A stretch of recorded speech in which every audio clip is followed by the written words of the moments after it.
All right. Look at you. Ferry Hey, Townes. Sitting here with the one and only Ferry Townes. Julia, it's great to have you here. I have to thank you. I have to tell you, your new album, Side Effects of Happiness, which is out now, by the way. I mean, Mhm. we listen to a lot of music, Julia. Like, we I'm get in, sure. uh-huh. And a few times a year, like 3 times a year, there's an album that will stop you on your tracks, and you're like, you can be like doing, and you'll just stop. This Mhm. is one of them. I mean, what an album, Julia. Congratulations. Thank you so much. That always that's so nice to hear. I really appreciate you telling me that. Absolutely, absolutely. It's Glad you guys outstanding. liked it. Yeah, yeah. And the whole thing, there's no filler, it's great. But a lot of people in Ferry, and I should refer to you as Ferry, right? Yeah, Okay. that's just Yeah, perfect. Fairy Towns. Perfect. Yeah. Perfect. hmm So Ferry Towns, obviously a lot of people remember you from Idol, hmm top seven. But I Yeah. was thinking, I was thinking about this. I feel like you had the best case scenario. So hear me out. You won the fan favorite of the season. hmm It's like amazing because America loved you, of all ages, all people So just cool. fell in love with you.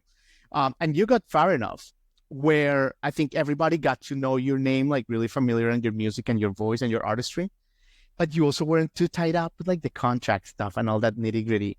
Do you know what I mean? Am I right or am I wrong? Well, I actually wound up getting signed to that same label that would, sign the winner, and so I was in a contract after, but it was such a vital part of this process because I had so much to learn about the kind of music that I wanted to even make and the kind of artist that I was. So right after the show, I got signed to 19 recordings and I put out 2 singles. And I think they're great songs. I loved them, but it just wasn't. I knew it wasn't my project. You know what I'm saying?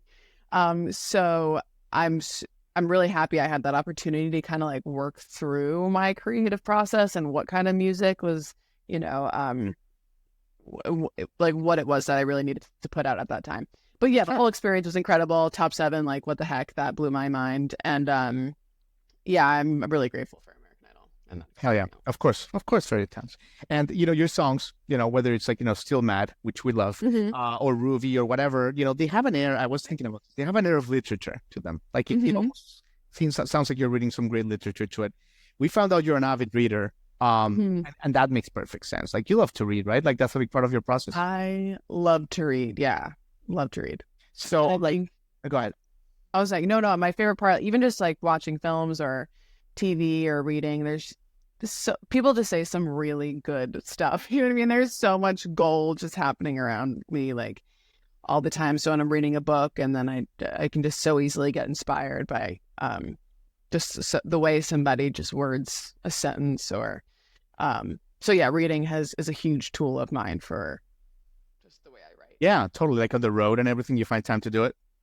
Oh yeah, yeah. I like it's a huge part of my process, and Yeah. it's just like my pastime. I'm just starting to kind of get into TV shows again, Hmm. but for a while I was just kind of exclusively reading. I had like my Kindle that I'm obsessed with and I bring everywhere, and I can read in the dark. Like, are you kidding? So yeah, I can put down a book pretty quick. I love it. So, the songs, the songwriting shines.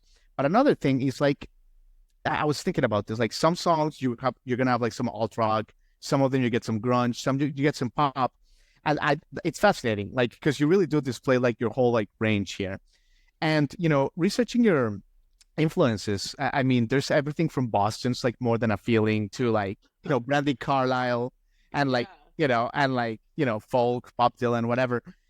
It seems like you're able to identify very just like something special and unique in every artist, regardless of the genre. Would that be accurate?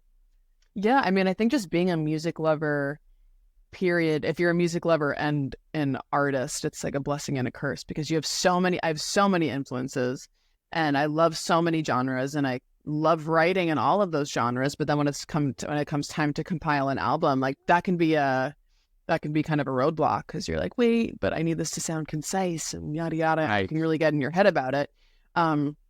But then you kind of just realize you just do it and you have a through line of your own artistry that you really can't even right away identify, but the people listening can. And once you just put everything out there, then you even start to, once the whole album was put together, because I wrote these songs over the span of about 3 years. And I wasn't intentionally writing an album. And then I, put all of these songs together and listened to the whole record. I'm like, wow, there is a through line. Like I do have it's not just like this mishmash. And you're right. Like I do have a ballad on there. I have a guitar, more folky stuff. I have like the more rock leaning alternative stuff. But it all kind of just works because there is that through line. And yeah, with all my artists, it is cool because I can kind of pinpoint which parts, like with the Brandy, I love her voice. She's this like crack in her voice, and I can definitely tell that I've just sang her songs so much and kind of definitely developed some habits that remind me of her. And then I listened to Joni Mitchell since I was so young, and her metaphors and just the way that she writes lyrically, that's a huge influence on my music. And then Radiohead, Tom York, just like how he plays with guitar sounds, and his production is another thing that just kind of pops up all over the place in my music. So it's fun to kind of look at the soup made from all of these people. Yeah, it's a great soup. It's a great smoothie. Thank you. Yeah, good soup. Good soup. Exactly. By the way, where are you right now? You're in this great room. My audio audience will not see it, but it's got like beautiful piano. You got like some like great drums there, nice lamp. Yeah. What's happening? I'm actually at Licorice Pizza Records, which is my label that I'm signed to, and they're super awesome. So I'm here just noodling. Noodling.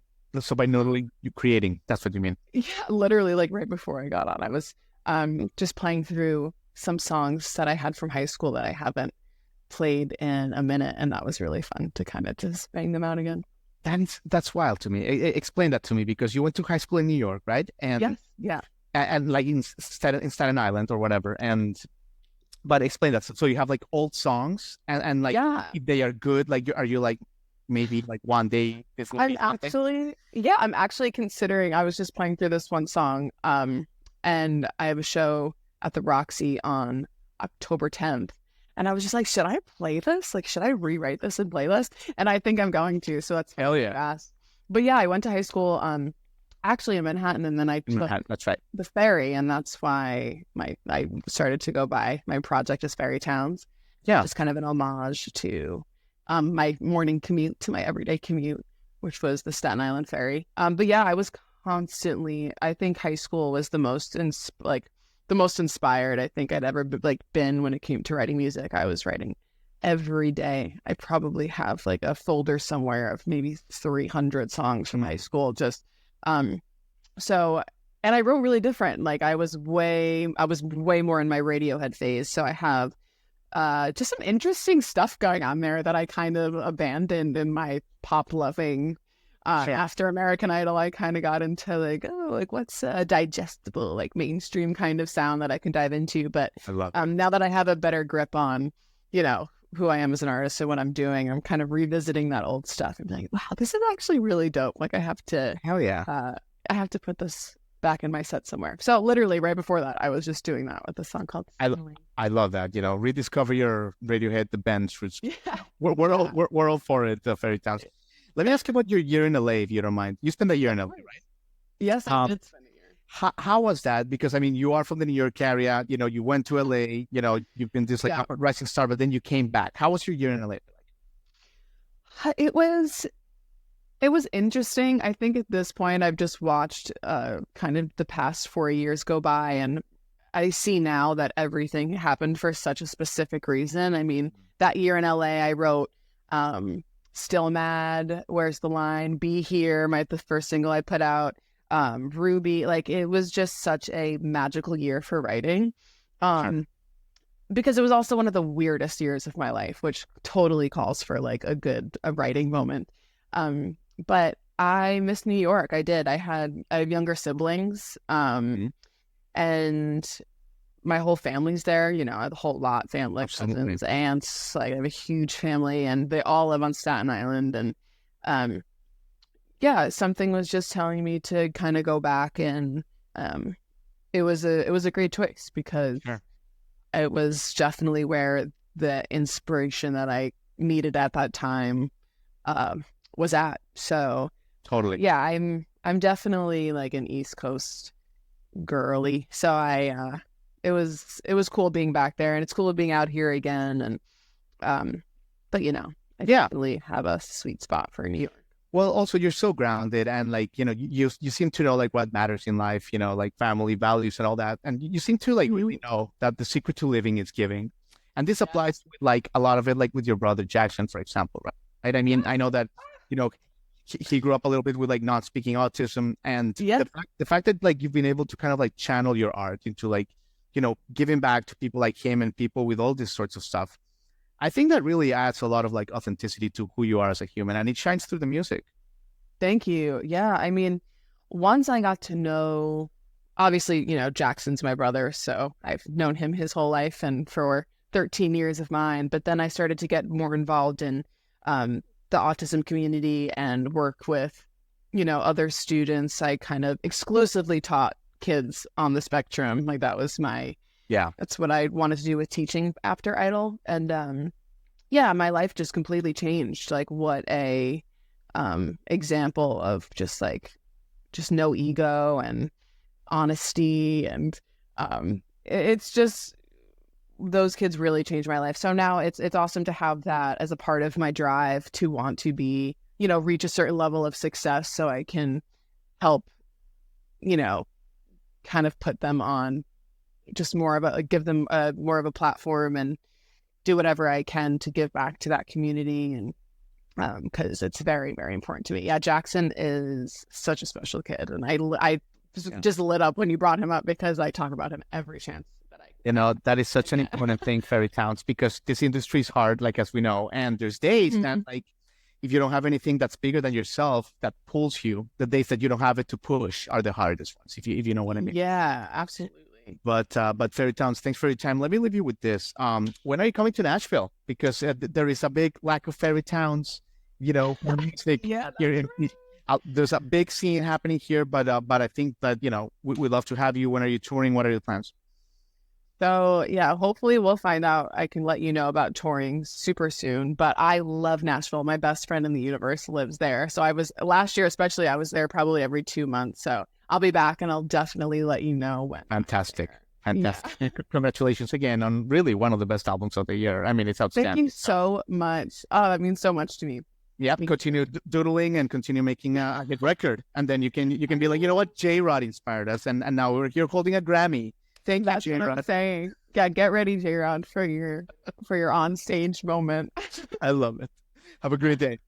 Thank you so much. Absolutely. Hi, everybody. Thanks for watching. Subscribe here for the latest from the show. Also, be sure to check out more of the best clips from J-Rod Concert Media.